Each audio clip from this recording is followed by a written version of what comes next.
सामी साहिब गुरमुख ते हिकु श्लोक चयो आहे, गुरमुख की न छिपे सूरज जा संसार में, जंहिंजा छॾिया सतगुरुअ बंधन सभु कपे, लूअं लूअं जाप जपे अखंड आत्म राम जो।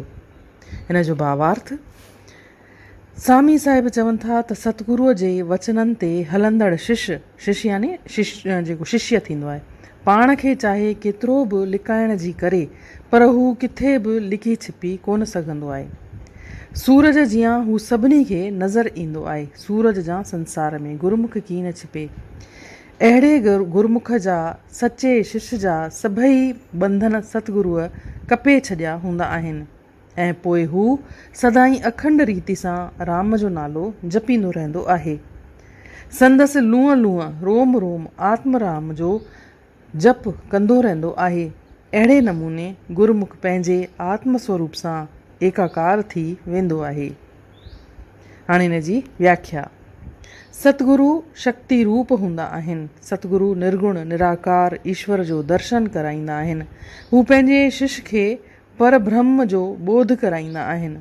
सतगुरु पंहिंजे सचे शिष्य जा बंधन कटे छॾींदा आहिनि। अहिड़े नमूने सतगुरु पंहिंजे शिष्य ते गुरमुख ते उपकार कंदा आहिनि। जहिड़ो गुरमुख पाण खे किथे लिकाए कोन सघंदो आहे, जीअं सिज किथे कोन लिके, तीअं सचो शिष्य पिणु ज़ाहिर हूंदो आहे। संसार जे बंधननि खां छुटल हुअण करे हू सिर्फ़ु परमात्मा जो अखंड नाम जपींदो रहंदो आहे। संदसि लूअं लूअं नाम जपण में लीन थियल हूंदी आहे। गुरमुख खे शिष्य खे आत्मज्ञान ॾींदड़ सतगुरुअ जे बारे में संत तुलसीदास पिणु चवे थो, तुलसी सतगुरु के अहह आनंदमय उपदेश, संशय रोग नसाय सब, पावै न पुनि कलेस। जंहिं शिष्य जा सभई संशय रूपी रोग मर्ज़ सतगुरुअ जे उपदेश ॿुधण सां ऐं उन ते हलण सां नास थी विया आहिनि, उनखे वरी को ॾुख भोगणो कोन थो पवे। भला जेको अखंड नाम जो जप कंदो रहे थो, उनखे कष्ट कहिड़ो थींदो। हू सदाई सूरज जीअं चिमकंदो रहे थो।